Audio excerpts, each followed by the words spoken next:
saya Aprilia Valo. Dan saya Filuda Mariana Dewanatianus. Saya Maria Severian Mule. Kami dari Universitas Katolik Widya Mandira Kupang, program studi pendidikan musik. Dan kakak. Saya Bruder Dio Dule. Ya, terima kasih atas kakak Dio Dule yang sudah memberikan waktu dan kesempatan kepada kami untuk diwawancarai mengenai estetika musik. Baik, kita langsung mulai dari pertanyaan yang pertama, yaitu bagaimana Bruder pertama kali terlibat dengan musik dan dengan cara apa Bruder aktif secara profesional di bidang musik? Baik, sebelumnya saya berterima kasih atas waktu yang diberikan kepada saya. Coba pertanyaannya. Bagaimana pertama kali Bruder terlibat dengan musik? Oke. Baik, saya berpikir pengalaman saya pertama dalam keterlibatan terhadap musik. Pertama-tama itu memang awalnya itu saya sama sekali tidak tahu tentang musik. Teori tentang musik, apa musik, apalagi hal praktis itu memang sama sekali saya tidak terlibat atau tidak aktif. Apalagi mau tahu tentang bagaimana cara bermain musik, sama sekali tidak.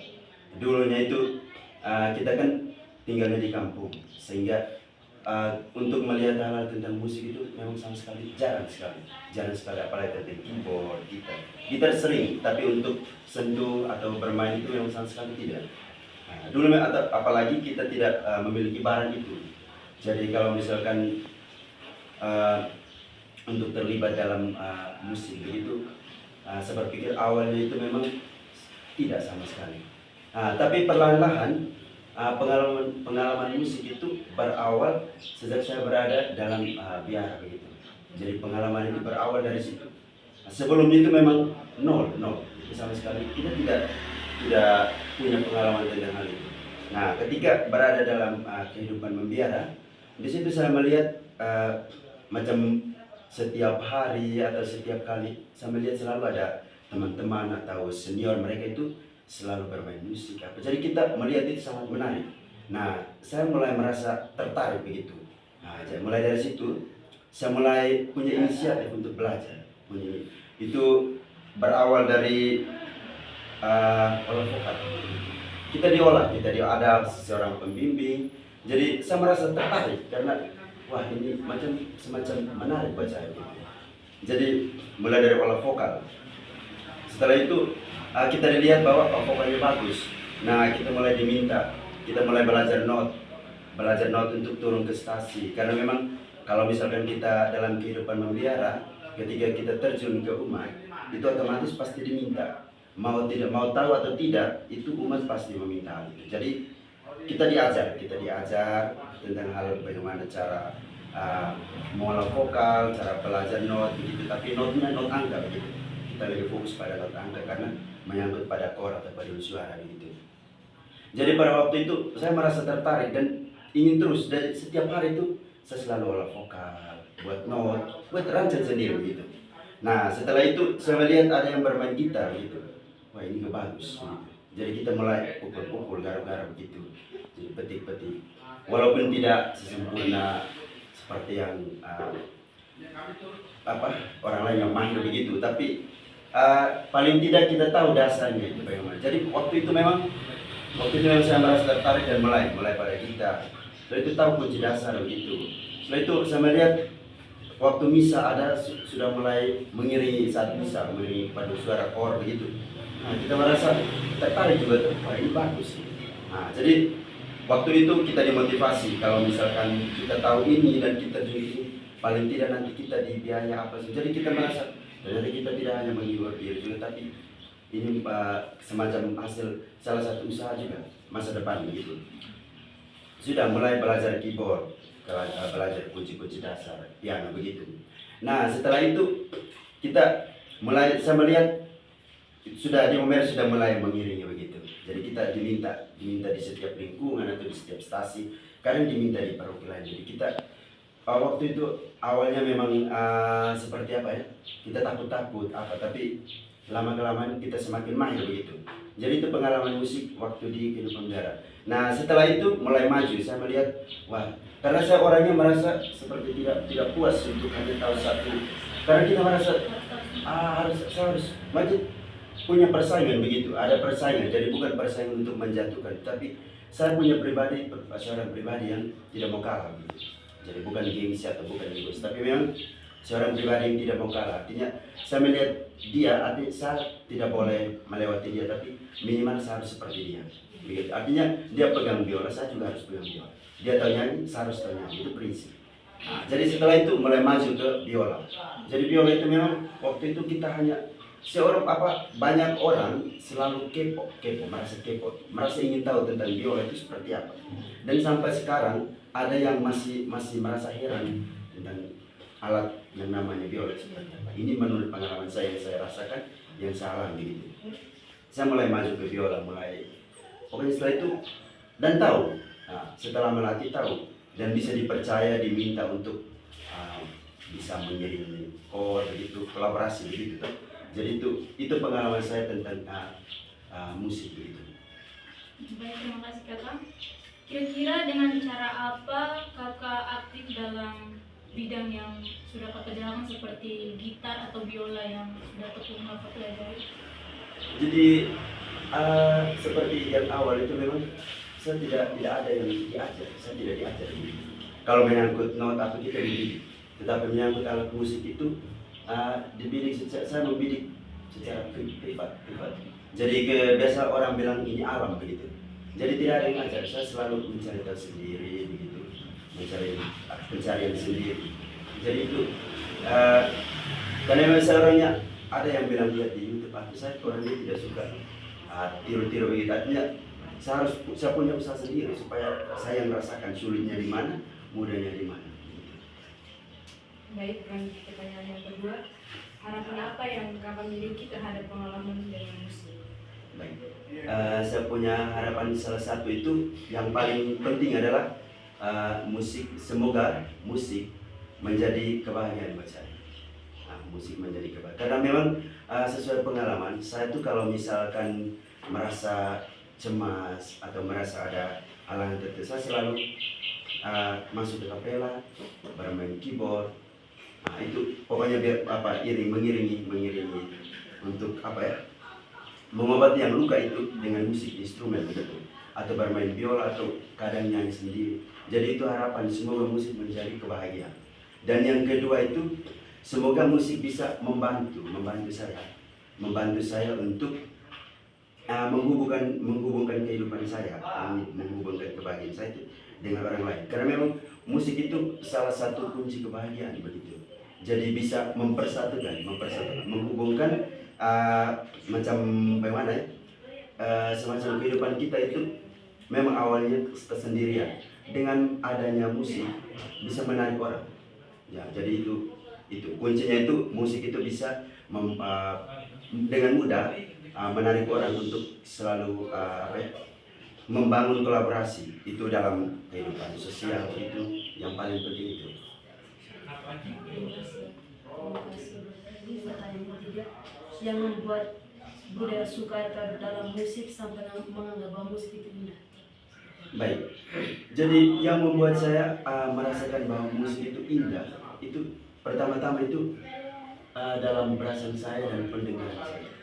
Jadi saya merasa bahwa sebuah instrumen dalam kehidupan musik itu sangat menarik begitu, sangat menarik. Sehingga saya bisa menilai bahwa dari sekian kebahagiaan itu dengan adanya musik, saya merasa bahwa semuanya itu sangat indah. Saya contohkan saja, kalau misalkan kadang-kadang saya berpikir dalam diri, kalau misalkan kehidupan saya tanpa musik itu memang hampa gitu. Jadi musik itu bisa saja dikatakan salah satu poin yang dapat perindahkan kehidupan saya secara khusus begitu. Karena kita lihat dalam kehidupan setiap hari juga, misalkan dalam aktivitas kita, kalau misalkan hanya kita fokus pada pekerjaan atau sebuah aktivitas, memang kita merasa itu sepi, merasa itu kosong. Tetapi kalau diiringi, kadang-kadang harus diiringi dengan musik, instrumen. Jadi kita melihat bahwa kehidupan kita itu indah, sehingga kita bisa aplikasikan bahwa ternyata musik itu indah. Selain indah, musik itu bisa memperindahkan kehidupan. Jadi itu. Baik Bruder, pertanyaan yang keempat, kriteria apa yang Bruder perlukan untuk menilai sebuah karya secara estetis?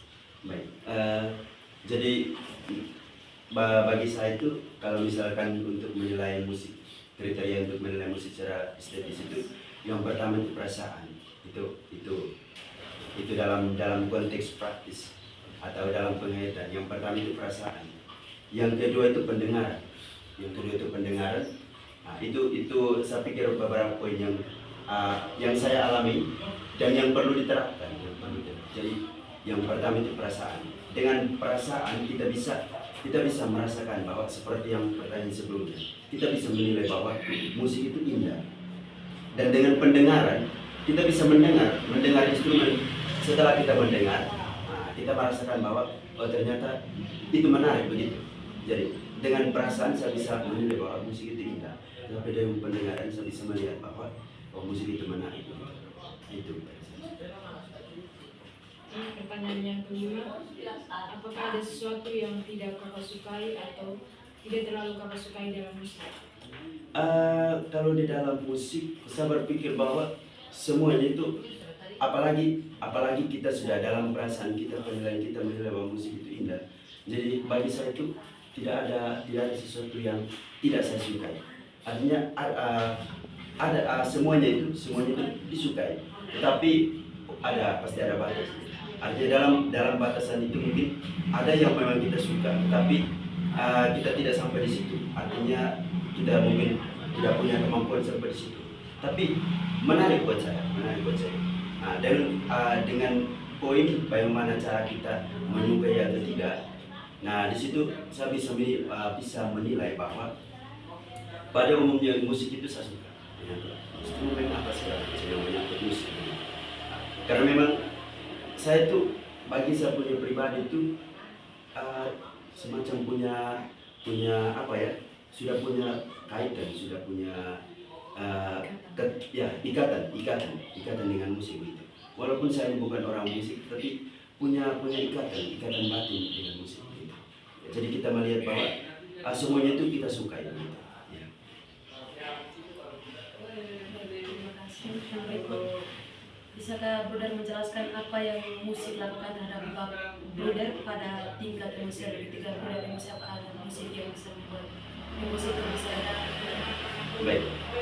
Jadi saya berpikir pertama-tama saya mau katakan bahwa emosi itu dalam pengertian emosi itu tidak tergantung pada atau tidak terikat pada emosional yang marah begitu apa, tapi dalam perasaan pikiran itu sudah termasuk dalam emosional. Artinya atau membuat kita merasa wah ini sangat menarik, ini sangat seru. Nah, itu bagian dari emosional karena sudah menyangkut perasaan, ikatan batin. Jadi saya berpikir ada banyak hal tentang musik yang membuat kita. Saya tuh kadang-kadang begini. Ada pengalaman gitu. Saya tuh kadang-kadang kalau misalkan bermain biola gitu, saya kadang-kadang bermain sampai ketiduran di pangkuan gitu. Karena yang saya merasa ini sangat tenang, apalagi sendirian begitu.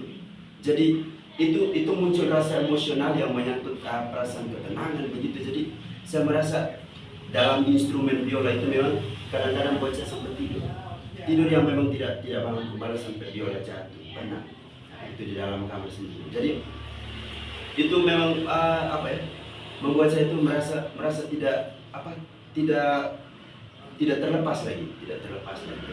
Untuk instrumen lain kadang-kadang itu memang kita hanya untuk mengiringi ketika kita merasa semasa. Tapi menyangkut biola, instrumen menyangkut biola itu memang saya sudah tidak terlepas lagi dari biola. Jadi kemana-mana itu harus bawa atau tidur harus dipeluk begitu. Harus dipeluk. Jadi itu sangat dia itu seolah-olah itu menciptakan sebuah instrumen yang memang saya merasa itu jauh lebih beda dari instrumen yang lain. Jadi yang menciptakan emosional tinggi itu biola secara khusus. Kita masuk pada pertanyaan yang ketujuh. Apakah Bruder ada strategi khusus untuk terlibat dalam sebuah karya musik? Kalau misalkan strategi khusus, kita tidak, bagaimana ya? Kita bukan orang musik, kita bukan orang musik, sehingga untuk strategi saya mungkin tanpa sadar ada strateginya, tetapi kita tidak terlalu pelajari tentang mendalami tentang hal itu, sehingga entah kita tahu ini merupakan bagian strategi atau tidak, tetapi saya berpikir bahwa secara hal praktis pasti ada. Ya. Dan untuk terlibat dalam dunia musik ya begitu ya.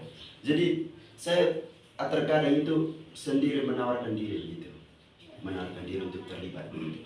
Apakah kalian mau saya bisa bergabung? Jadi dengan cara itu saya berpikir pengembangan tentang musik itu semakin meningkat begitu. Jadi itu saya berpikir cara strategi secara hal praktis. Ya, kita tidak bisa mendefinisikan ini strategi apa, tapi dalam hal praktis saya terlibat di dalam.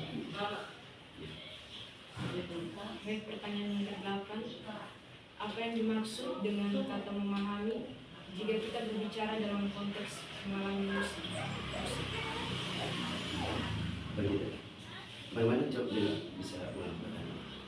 Apa yang dimaksud dengan kata memahami jika kita berbicara dalam konteks mengalami musik? Baik, kalau menyangkut itu berarti arti kata memahami, arti kata paham dalam dunia musik begitu ya. Jadi kalau menurut refleksi atau pengalaman saya, berarti itu saya berpikir itu merupakan sebuah ekspresi praktis yang perlu kita kembangkan. Jadi kata paham itu berarti artinya dalam penghayatan dalam diri gitu. Artinya kalau kita paham berarti bagaimana kita mendalami tentang musik itu seperti apa. Jadi bagaimana cara kita untuk mendefinisikan arti dari musik, atau bagaimana kita mendalami selain saya berpikir bagaimana memahami itu bisa sama saja hal dengan bagaimana menghayati musik ya, itu merupakan jawaban refleksi dari saya. Yang berikut, apakah Bruder memiliki asosiasi atau minat tertentu saat mendengarkan musik? Saya berpikir ketika mendengarkan musik itu, saya itu punya semacam seolah-olah, apalagi melihat musik yang mendengarkan musik yang menarik, saya tuh pengen semacam maunya itu seandainya kalau saya yang berada di posisi itu. Jadi seolah-olah itu semacam memang punya banyak cara sangat mendengarkan musik. Macam kita punya inisiatif untuk berada di tempat itu, berada pada posisi itu. Ya, jadi itu apa ya? Maksudnya kalau misalkan kita sebagai orang musik, walaupun kita bukan secara sempurna bukan seorang profesional dalam musisi ya, tapi dalam kehidupan setiap hari, kehidupan praktis setiap hari itu, artinya kita adalah orang-orang yang hobi tentang musik, dan orang-orang yang selalu ketika merasa hobi selalu berada dalam kehidupan musik. Jadi pasti punya cara untuk berada pada itu. Jadi semacam punya inisiatif untuk berada pada itu. Jadi itu pasti bertumbuhnya seperti jawaban awal itu, pasti tumbuh perasaan emosional itu pasti ada. Jadi macam ada dorongan dari dalam, maunya berada pada titik itu, ada dorongan dari dalam.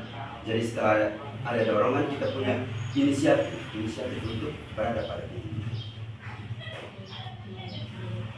Terima kasih. Tadi di pertanyaan pertama, Bruder sudah menceritakan bahwa musik itu menginspirasi bagi Bruder. Bisa Bruder menceritakan secara lebih menceritakan lebih detail lagi, apakah musik itu menginspirasi bagi hidup Bruder? Baik, saya berpikir pada jawaban awal itu memang kita menjelaskan secara hal praktis bagaimana kita turun atau bagaimana kita. Jadi salah satu inspirasi yang saya dapat dari musik itu membangun relasi yang tinggi, dan juga musik itu mempersatukan. Bagaimana cara kita tahu bahwa musik itu membangun relasi yang tinggi? Kita bisa punya banyak teman dari musik. Ada banyak teman yang mereka dapat dari mungkin dunia olahraga, dunia politik, atau dalam pertemuan-pertemuan lainnya. Tetapi yang saya rasakan itu paling banyak yang saya temukan itu adalah dari musik, sehingga saya merasa bahwa musik sangat menginspirasi saya begitu. Jadi dalam hal praktis itu saya tuh punya kadang-kadang saya biasa posting dalam TikTok apa. Jadi banyak komentar, banyak teman, banyak pengikut begitu. Terus banyak permintaan juga. Nah, dari situ saya tahu ternyata musik. Jadi kadang-kadang mereka tanya, kamu kenal teman ini dari mana? Dari musik. Jadi secara tidak sadar saya tuh punya banyak teman di Unika. Saya lebih suka bergaul dengan anak-anak musik seperti ini. Jadi itu sangat menginspirasi saya. Jadi kita tidak hanya tahu tentang musik, tetapi kita bisa mengenal siapa saja, entah siapa dia, entah dia dari mana. Nah, kita beda-beda asal, beda suku, tapi dengan adanya musik sangat mempersatukan. Jadi kita membangun relasi, membangun pergaulan yang sangat akrab, entah dia itu perempuan, laki-laki, mau tua, muda, tetapi dengan adanya musik itu sangat mempersatukan. Nah, itu yang pertama. Yang kedua itu kenapa saya selalu mendengarkan musik atau selalu punya inisiatif untuk bermain musik. Mau kemana saja saya pasti menyanyi apa, karena memang salah satu yang menginspirasi saya itu adalah membuat lagu. Membuat lagu. Jadi minta maaf, mungkin ada beberapa lagu-lagu yang sudah dinyanyikan. Entah itu lagu pop begitu. Saya selalu buat lagu pop. Jadi ketika macam contohnya kita melakukan pertemuan seperti ini, pasti sebentar saya akan membuat judulnya dan akan muncul sebuah lagu baru. Jadi saya tuh kebanyakan, walaupun saya ini dikatakan kaum religius, tapi lebih banyak membuat lagu-lagu cinta begitu. Jadi kalau misalkan saya merasa itu atau misalkan permisi untuk misalkan perempuan itu sangat menarik, sudah saya akan buat judul tentang itu, jadilah lagu. Atau misalkan saya alami sebuah pertemuan kisah indah itu, sudah saya tulis jadi lagu. Jadi itu ada beberapa, mungkin lagu yang sudah saya buat mungkin sekitar belasan atau sekitar mendekati 20 lagu pop. Tapi itu saya biasa tidak dipublikasikan begitu, hanya untuk menghibur diri. Jadi itu salah satu yang menginspirasi. Yang kedua itu lagu-lagu gereja, lagu yang bisa dipakai dalam misa liturgis begitu. Jadi itu sudah ada beberapa yang sudah dinyanyikan. Jadi itu salah satu yang memang sangat menginspirasi saya dengan hadirnya musik. Jadi awalnya itu sama sekali tidak, sehingga banyak orang itu selalu pertanyakan, kamu kenapa bisa sampai begini? Jadi bagi saya itu saya tidak merasa tidak sia-sia ketika tahu tentang musik. Jadi banyak inspirasi yang muncul dari musik ketika saya mengenal tentang musik. Nah, itu yang pertama itu musik itu mempersatukan, membangun relasi. Yang kedua itu menginspirasi dalam meningkatkan kemampuan, entah dalam kemampuan bermain musik atau dalam kemampuan dalam punya inisiatif atau punya pikiran yang luas tentang bagaimana untuk membuat lagu gitu. Jadi itu pengalaman saya tentang bagaimana ketika saya berada dalam pengalaman musik gitu. Terima kasih Bruder. Pertanyaan yang ke-11, bisakah Bruder menggambarkan apa yang dapat Bruder alami secara fisik saat mendengarkan musik? Baik. Jadi ketika saya mendengarkan musik, seolah-olah itu musik itu semacam bagian dari hidup saya begitu. Jadi saya macam ketika kan musik punya banyak versi, pokoknya paling penting adalah musik punya banyak versi. Jadi kita bisa tahu, oh ini musik dia punya kaitan tentang ini. Misalkan musik yang bersifat rohani. Wah, ketika kita mendengarkan musik rohani, macam kami yang selalu mendengarkan musik rohani itu semacam apalagi kita berada dalam kehidupan meditatif. Seolah-olah itu kita berada dalam sebuah ruang keheningan begitu. Nah, ketika kita mendengarkan lagu galau, saya pikir ini berlaku untuk semua orang. Jadi macam seolah kita memikirkan atau membayangkan seseorang yang sementara berada dengan kita atau mungkin seorang kekasih begitu. Jadi itu bagi saya itu memang secara penghayatan itu seolah-olah menghadirkan seseorang yang hadir secara fisik begitu.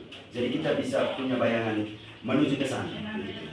Jadi kalau misalkan ada lagu-lagu yang misalkan bersifat pop atau bersifat lokal, nah di situ kita bisa membayangkan, oh ini seolah-olah saya berada di kampung halaman begitu, atau berada dalam kehidupan dunia lokal gitu.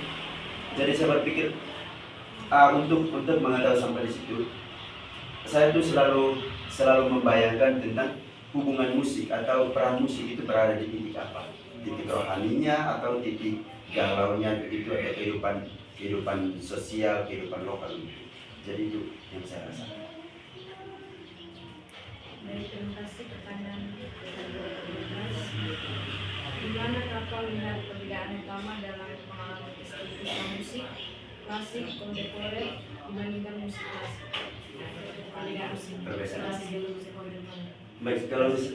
Kalau misalkan musik, ada beberapa penemu, tapi saya kadang-kadang cari tahu tentang itu. Kalau misalkan walaupun kita di dalam bahasa Inggris, tapi dalam belajar tentang dramatis hidup, jadi di situ pasti ada instrumen juga. Jadi kita di situ pasti tertera ada beberapa pencipta. Jadi misalkan pencipta lagu musik klasik begitu apa, tapi saya sudah tidak ingat apa penemu itu. Tetapi seperti kalau misalkan tentang klasik, kita melihat tentang klasik berarti dia itu berada dalam titik kita lebih fokus pada tradisional yang memang klasik. Kalau misalkan di kontemporer, dia itu saya berpikir masih baru-baru klasik, tetapi juga dia sudah berada di titik modern. Jadi dia sudah mengalami pergeseran. Nah, kalau misalnya kita melihat secara klasik itu memang pada dasarnya itu dia berada dalam dunia klasik begitu, dalam dunia lokal begitu. Jadi pada waktu itu untuk mengalami hal itu memang kita perlu mengenal hal-hal modern begitu. Jadi semuanya klasik, manual begitu. Nah, saya berpikir saya hanya punya sebatas pemahaman tentang itu. Jadi kalau misalkan kita mampu untuk membedakan itu, kita bisa melihat bahwa kalau misalkan dunia musik klasik kontemporer yang berhubungan dengan modern itu, kita bisa melihat dengan zaman-zaman sekarang semuanya harus listrik apa segala macam. Jadi atau semuanya punya, ya kalau kita melihat sudah melihat dari zaman sekarang, zaman now, jadi sudah sangat modern. Kita bisa membedakan, kita bisa melihat alat-alat musik, alat-alat atau kehidupan musik pada zaman dulu itu sangat manual. Jadi tidak ada kaitannya dengan zaman sekarang. Jadi tidak terlalu dikatakan tidak terlalu ramai gitu. Jadi dia memang berada di titik lokal. Jadi sangat punya perbedaannya sangat jauh gitu. Jadi itu kalau misalkan kita bandingkan dengan sekarang memang perbedaannya sangat jauh. Jadi saya ingin bertanya sedikit tadi, Kakak bilang Kakak telah menciptakan beberapa lagu. Terus pertanyaan dari saya itu, apakah Kakak hanya menyukai genre pop saja, tidak menyukai pop, blues begitu, jazz? Kalau misalkan saya tuh lebih fokus pada pop. Kalau misalkan di luar pop yang paling saya tertarik itu lari ke liturgis gitu. Ya, itu lagu-lagu. Kalau misalkan jazz apa itu misalkan ketika mendengar itu merasa tertarik, tapi kalau punya kemampuan untuk sampai di situ, saya berpikir sedikit berat. Baik, kita masuk pada pertanyaan yang terakhir. Kira-kira dari pertanyaan-pertanyaan yang sudah ditanyakan dan sudah dijawab, apakah ada hal yang belum dibahas sejauh ini, tetapi menurut Kakak Bruder penting dan krusial terkait dengan mendengarkan musik? Baik, saya berpikir komplit. Tetapi saya hanya ingin tambahkan bahwa menurut pertanyaan tadi itu sangat menarik buat saya. Dan yang ingin saya tambahkan itu adalah keterlibatan begitu. Keterlibatan dalam dunia musik. Itu macam jawaban saya di nomor berapa yang menyangkut musik itu menarik buat saya, membangun relasi. Jadi bagi saya itu agak keterlibatan saya, dan saya berpikir berlaku untuk orang-orang yang punya hobi tentang musik. Jadi keterlibatan itu sangat penting begitu. Jadi dengan ada keterlibatan, semua orang bisa membangun kolaborasi, membangun kerjasama hanya melalui musik. Jadi banyak orang bisa membangun kolaborasi dengan cara lain, tetapi musik itu punya peran penting dalam keterlibatan seseorang untuk berada dalam itu. Jadi itu saya berpikir itu pertanyaan sangat lengkap. Jadi saya juga melalui pertanyaan-pertanyaan ini bisa membuat saya sadar juga bagaimana cara saya inisiatif untuk belajar lebih dalam tentang musik. Ternyata musik itu penting dalam kita punya kehidupan. Jadi kita tidak hanya, itu bukan hanya sebatas sebuah hiburan, tetapi musik itu bisa saja bagian dari kehidupan, sebagian persen dari kehidupan. Tidak, makanya kita punya kehidupan, ya kita harus makan untuk hidup. Tetapi kalau misalkan tidak ada hiburan, jadi saya berpikir mungkin kalau misalkan kehidupan dari dulu kalau tanpa musik, saya berpikir sepi ya, kita merasa walaupun kita berada dalam titik yang ramai, tapi merasa situasi akan sepi kalau tanpa musik. Terima kasih. Baik, terima kasih untuk Kakak Bruder yang sudah menjawab pertanyaan yang diberikan. Sekian pertanyaan yang kami tanyakan, kami ucapkan terima kasih. Sama-sama, selamat siang.